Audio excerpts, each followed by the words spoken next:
Is your wife home? My brother asked, and I had no idea that simple question was about to turn my world upside down. I could clearly hear her moving around in the kitchen just a few steps away. Everything felt normal for a moment. But then he told me he was watching her board a flight with another man. In that instant, my reality completely shattered. Is your wife home? My brother's voice didn't sound like my brother's. It sounded tight, compressed, like he was speaking through clenched teeth at 30,000 feet. I was standing in our kitchen in Naperville, Illinois, watching Lauren through the wide archway that separated the breakfast nook from the living room. She was barefoot, wearing the gray cardigan I bought her last Christmas, slicing strawberries onto a ceramic plate. The morning light hit her hair in that honey-colored way that always made me think of late summer. Yes, I said slowly into the phone. She's in the kitchen. There was a pause on the line. Then Ethan whispered, "That's impossible." My grip tightened around the counter's edge. "She just boarded my flight," he said. Gate B-12, Seattle. She's in seat 2A, and she's holding hands with another man. I watched my wife rinse the knife and place it neatly in the drying rack.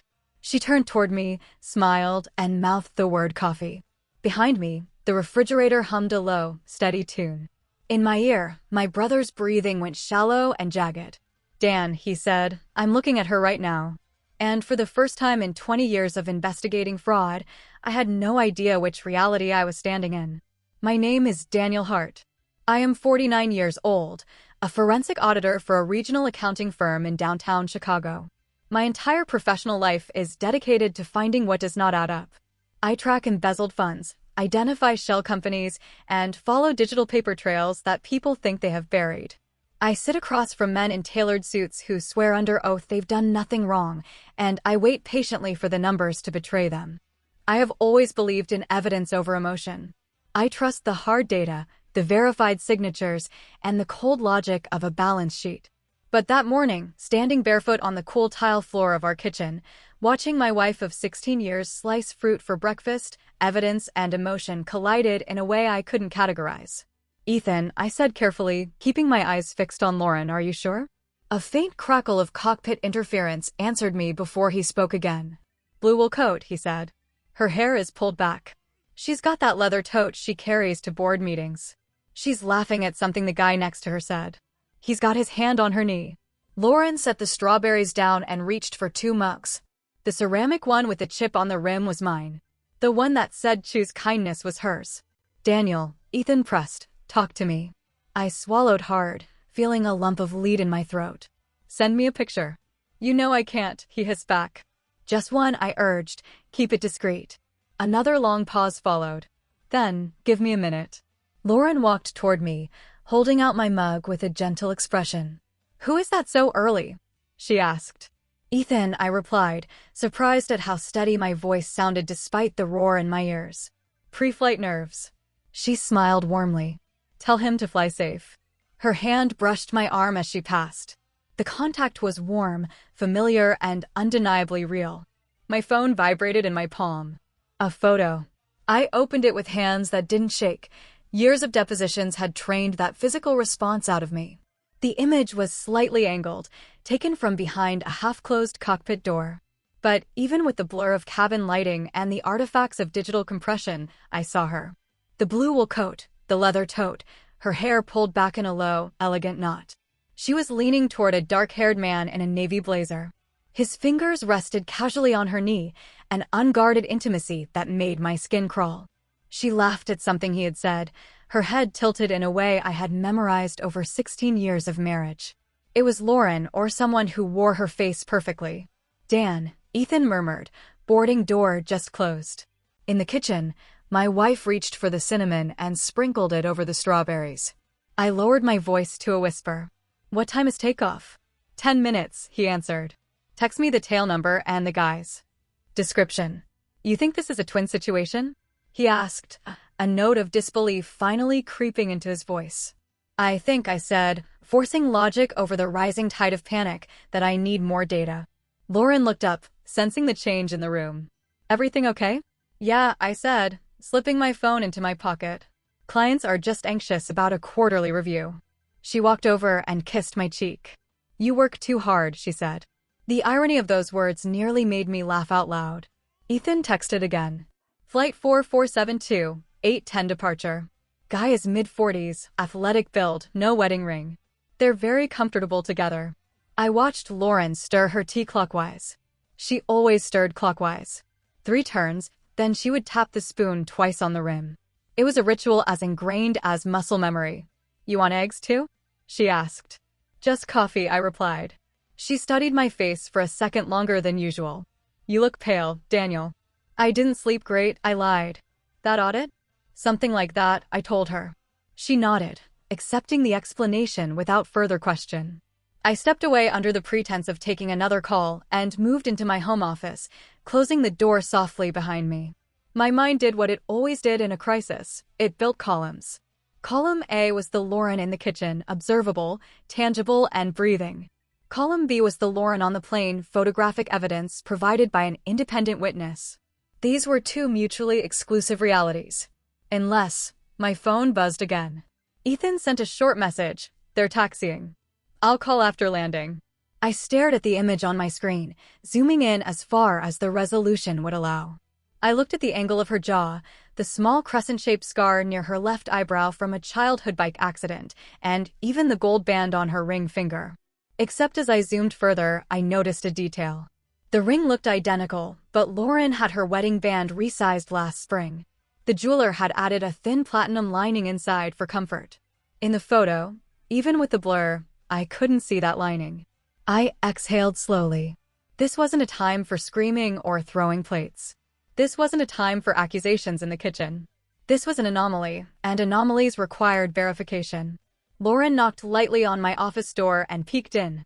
You sure you're okay? She asked. Yeah, I said, just thinking.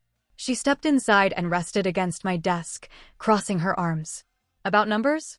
She smiled. You and your numbers. I studied her face as she stood there in the light of my office.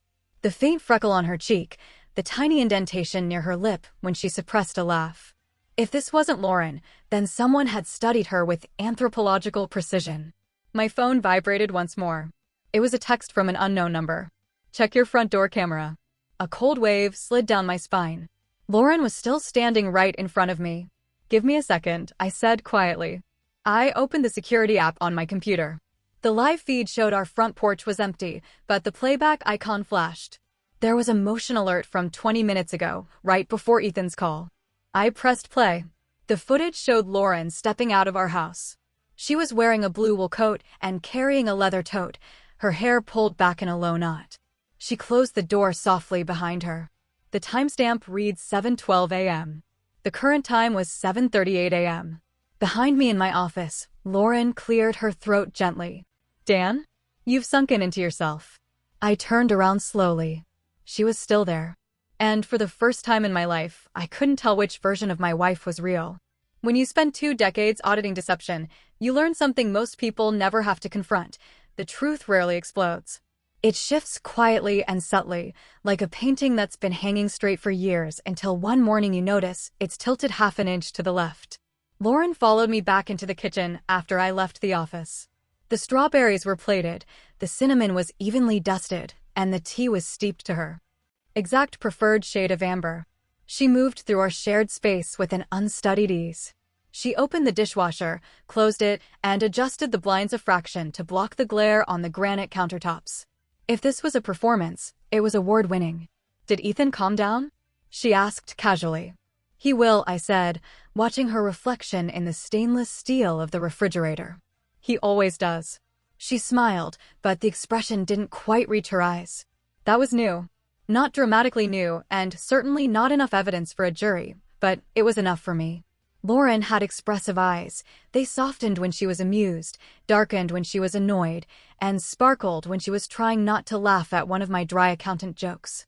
Right now, they were careful. I sat at the breakfast bar and took a slow sip of my coffee, cataloging details the way I would during a high-stakes interview. Her posture was relaxed, her breathing was steady, and her hands showed no tremor. Her wedding ring was correct, and I could see the platinum lining from this angle. She reached for the salt shaker and passed it to me. Did you still want to drive out to Oakbrook tonight? She asked. For dinner with the Petersons? The Petersons? We hadn't had dinner with the Petersons in nearly 3 months. They moved to Scottsdale, I said mildly. Remember? A flicker of something passed over her face, barely perceptible. Then she laughed lightly. Right, she said, I'm thinking of someone else. It's been one of those weeks. Lauren did not confuse people. She remembered birthdays, anniversaries, and even the names of our neighbors' dogs. I nodded slowly. Long week, I agreed. She took her tea to the living room and settled onto the couch, pulling her legs beneath her. The television turned on to the morning news, the same channel we always watched. Routine, pattern, continuity. Except 20 minutes ago, that same woman had exited our front door on camera. I excused myself again and returned to my office, closing the door quietly behind me. My phone buzzed with a message from Ethan. Wheels up. I'll text when we land. I typed back, don't confront her. Just observe. Then I opened our shared credit card account. If someone was orchestrating something elaborate enough to create two Laurens, there would be a bleed-through somewhere. There always is. The transactions loaded in neat digital rows.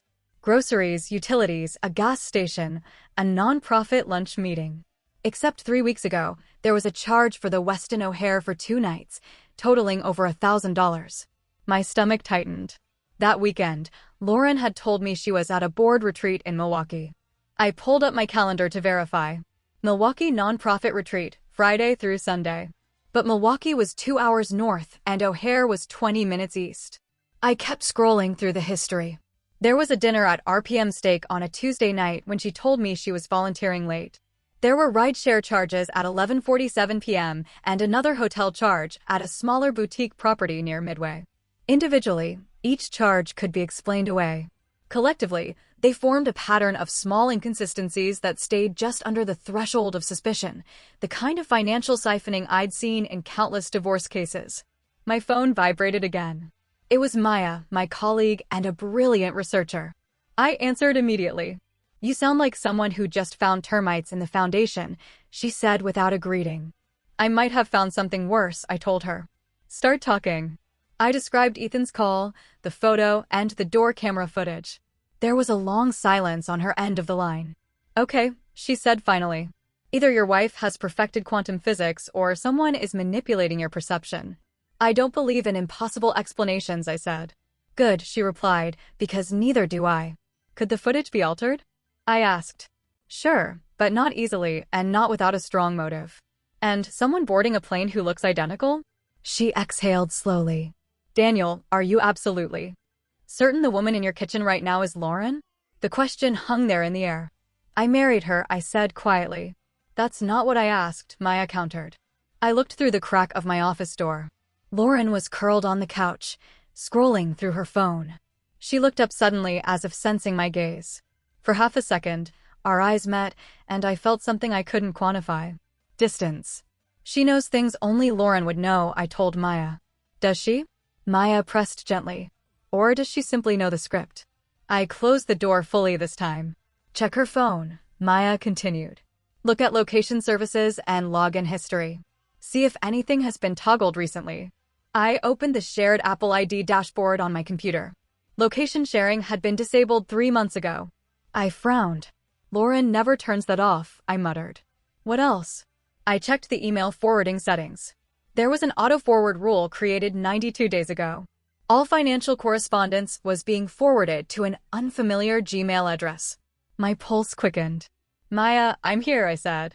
There is a forward setup on our joint email. I didn't create it. Of course you didn't, she said. I swallowed hard. This isn't just an affair, is it?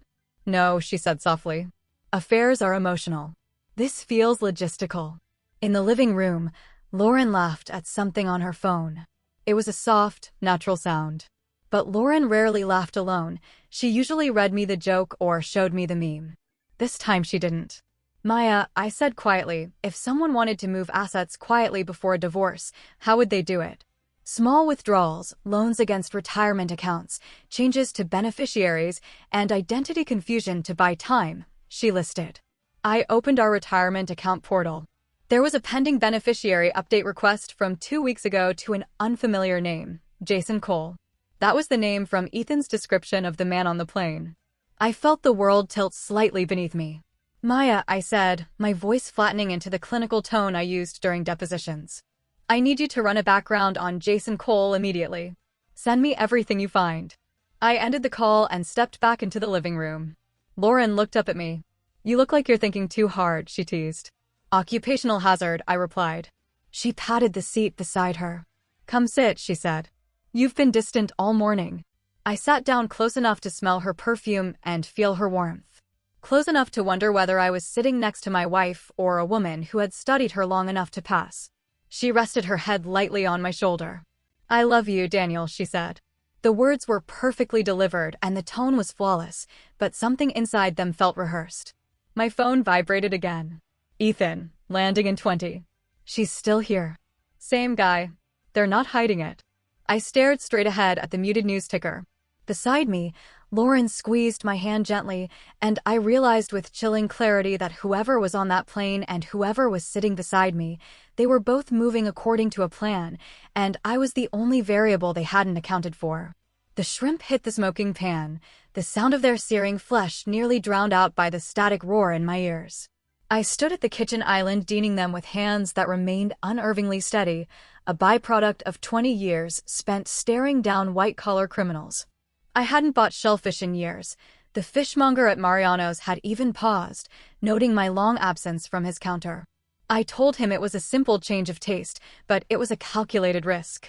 Lauren walked in from the garage at 5:18 p.m., the rhythmic tap of her heels against the tile signaling her arrival.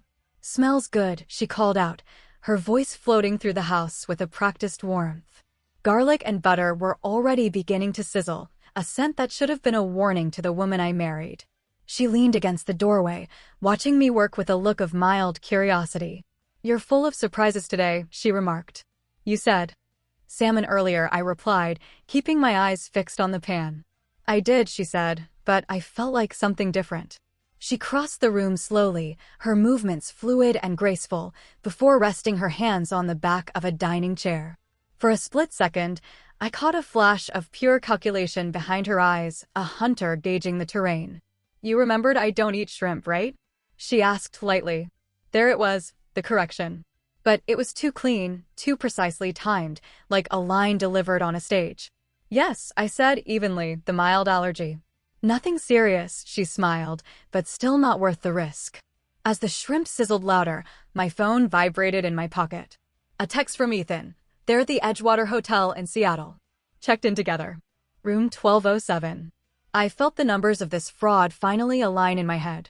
The Westin O'Hare charge, the boutique hotel near Midway, the subtle siphoning of funds, none of it was impulsive. It was procedural. This was a long con orchestration. The woman in my kitchen stepped closer to the stove, her presence a physical weight. Do you want me to make something else for myself? She asked. You could, I said, but I didn't offer to stop. Instead of reaching for new ingredients, she picked up a plate and scooped a small portion of shrimp and linguine onto it. I'll just eat around it, she said. My heart hammered against my ribs. Lauren would never eat around shellfish. She was meticulous about cross-contamination, a trait born from years of caution. I watched her carry the plate to the table and sit down. She twirled a strand of pasta around her fork, then, without a moment of hesitation, lifted a shrimp to her mouth and bit down. There was no flinch, no reflexive check of her throat, no reaching for her water glass. She chewed calmly, swallowed, and looked me in the eye. It's actually really good, she said. In that moment, the last shred of doubt vanished. The woman sitting across from me was not Lauren Hart. She shared the face, the voice, and the gestures, but she did not share the biology of my wife. Are you sure? I asked gently, my voice a low anchor in the quiet room. Positive, she replied, taking another bite. I reached for my phone and typed a single word to Maya, confirmed. Her reply came back within seconds. Okay, now we move. I set the phone face down and leaned back, watching the imposter. Tell me something, I said conversationally. When was the last time we visited your mother? She didn't blink. Last fall, right after Thanksgiving, she answered. Wrong. We had visited in February, a trip marked by her mother slipping on the ice in the driveway. That's right, I said calmly, letting the lie sit between us. And what did she make for dinner? Roast chicken, she said. Wrong again. It had been lasagna. I smiled faintly, a cold, professional expression. You've had a long day, I said. She studied me carefully, her eyes narrowing just a fraction. "You're being strange tonight, Daniel." "Occupational hazard," I replied. I stood up and began clearing the plates, the domestic routine feeling like a surreal play.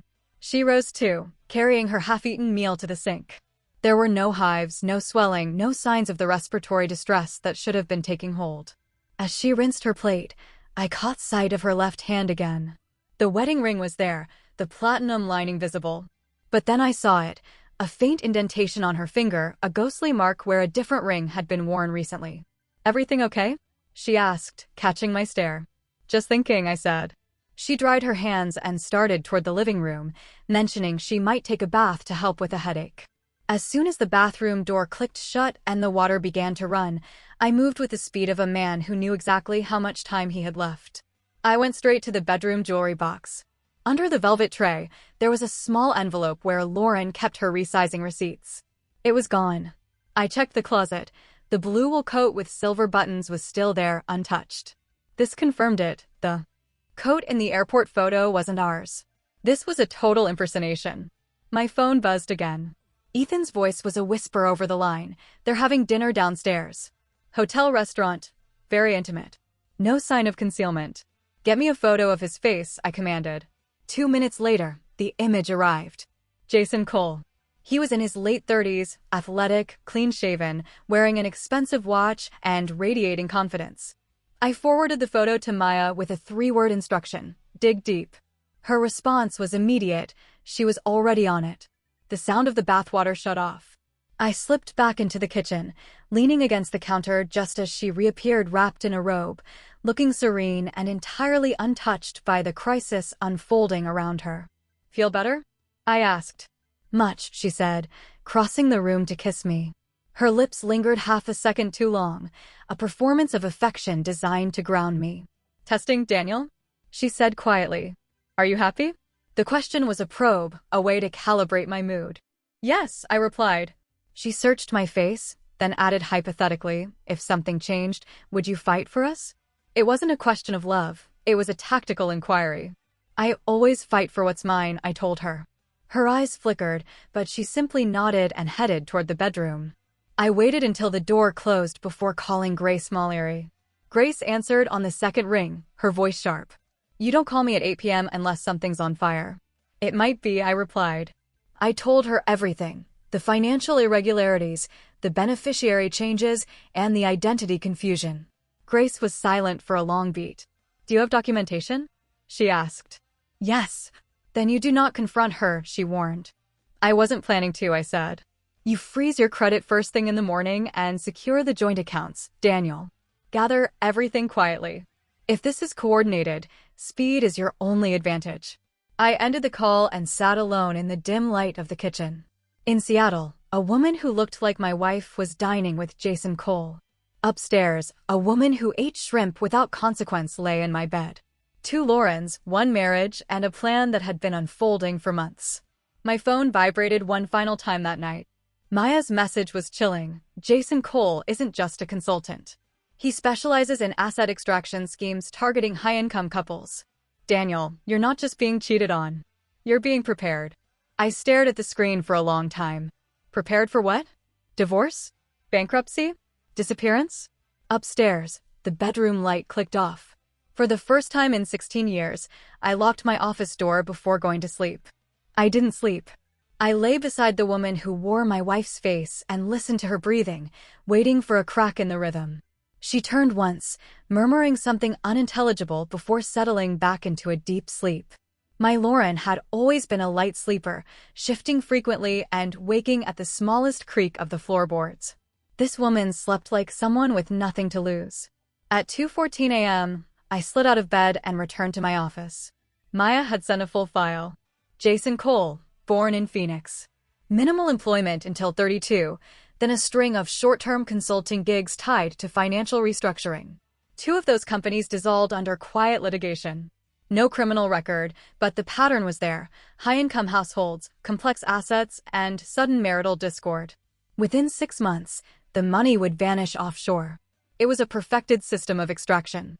I opened our retirement accounts once more, my eyes tracking the digital trail of a calculated betrayal. Two more small transfers had processed overnight, each for $9,750, just below the federal reporting thresholds that would trigger an automatic alert. Anger began to replace my disbelief.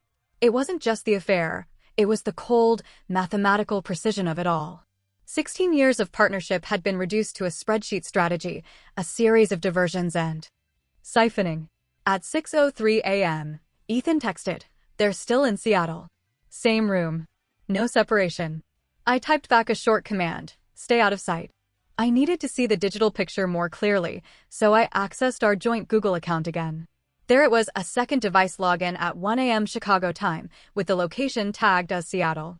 That meant the woman currently sleeping in my bed had not been the one to log in. The real Lauren had.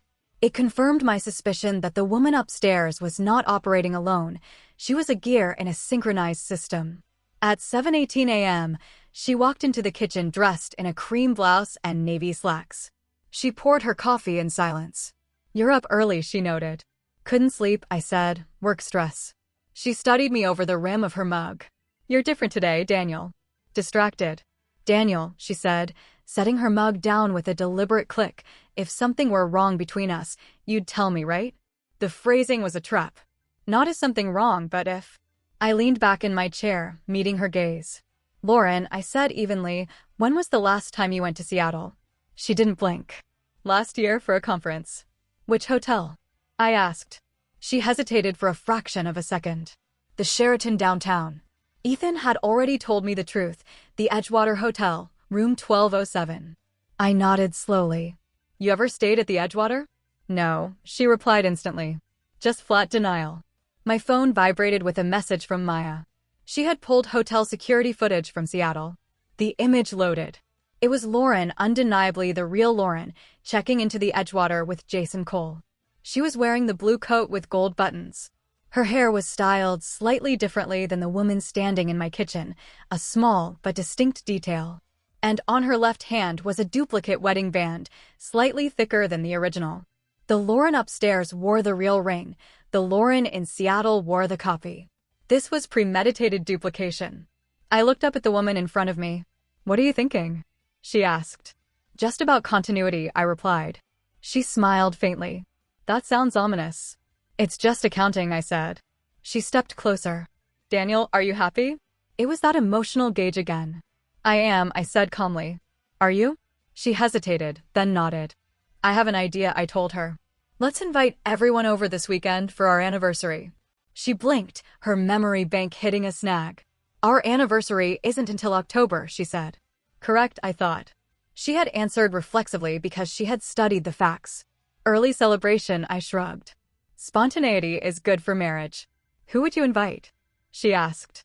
"Your parents, my brother, a few friends. Maybe even our financial advisor." I saw her jaw tighten. "Why the advisor?" she asked. "I want to restructure some investments," I said. After she left, I called Grace. "She's going to accelerate the plan," I warned. "Good," Grace replied. "Freeze the accounts today, and Daniel, do not confront her alone." I sat in the silence of the house. One Lauren was extracting assets in Seattle, while another maintained the domestic illusion in Chicago. It was a heist that depended on my passivity. I walked to the garage and found Lauren's old iPhone, the one she said was dead. I powered it on. The screen flickered to life. A message thread with Jason Cole appeared, stretching back 8 months.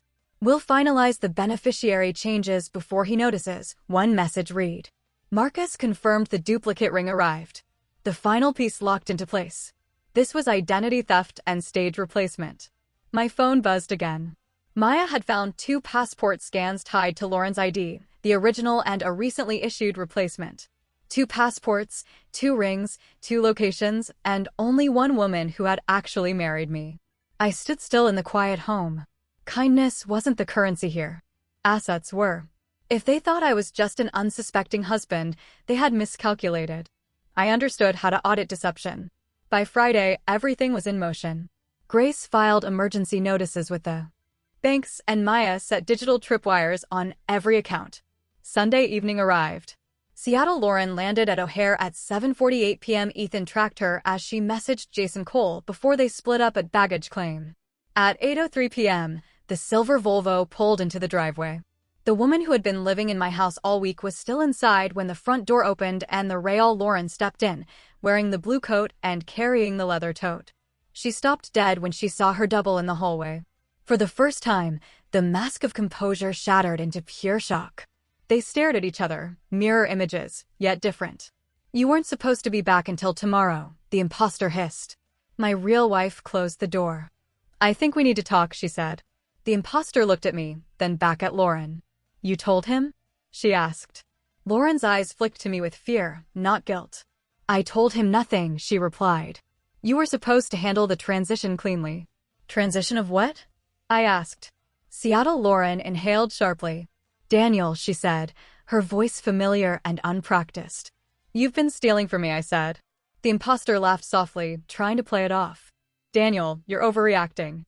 "No," I said, "I'm auditing." I held up the old phone. The color drained from my wife's face. "You kept that?" she whispered. The imposter turned defensive, but I cut her off. "I understand the beneficiary changes, the withdrawals, and the duplicate passports. Did you think I wouldn't notice?" Tears welled in Lauren's eyes. "Jason specializes in asset extraction," I said. "You weren't the first." The imposter stepped back, telling Lauren they needed to go. "No," I said. "You're not going anywhere." Grace stepped through the door with 2 officers behind her. "I advised him not to be alone," Grace said. My wife's eyes widened. "You called the police?" "I called my attorney," I corrected. The imposter snapped at Lauren. "You promised me he wouldn't check." Grace informed them that the financial institutions had flagged the activity and any further movement would trigger a full investigation. Lauren's shoulders sagged. "This wasn't supposed to hurt you," she said. "Draining my retirement would have," I replied. She admitted she was going to file for divorce after the money was moved. The imposter, an out-of-work actress named Renee, immediately started cooperating when she heard the words fraud and conspiracy. She admitted Jason Cole recruited women who were emotionally vulnerable to execute these extractions. Lauren sat at the table, whispering that she thought she deserved more than a safe life. "Safe built this house," I said. By midnight, the imposter was gone, and Lauren was exposed. "I'll move to my sister's," she said. She paused at the door and said she did love me. "I know," I said, "but love without integrity is just leverage." 6 months later, the house felt honest again. The divorce moved fast once the internal reviews confirmed the email forwarding rules and the unauthorized modifications. Jason Cole was eventually caught after fleeing to Nevada. He had underestimated the variable of an accountant who knew how to look for the things that didn't add up. Lauren moved away, and we only speak through attorneys now. She once asked why I didn't just confront her. "To give you time to move faster?" I asked. She admitted she thought I'd be fine because I was steady. "Steady isn't the same as blind," I told her. Maya and I eventually turned the experience into a service for others, a division of my firm that specializes in marital asset audits. We provide clarity for those who feel that subtle shift in their reality. Sometimes I stand in the kitchen and watch the morning light, thankful for the silence. Deception imitates routine and waits for complacency. You don't have to panic, and you don't have to accuse. You just have to observe, because sometimes the difference between losing everything and protecting it is one phone call answered at the right time.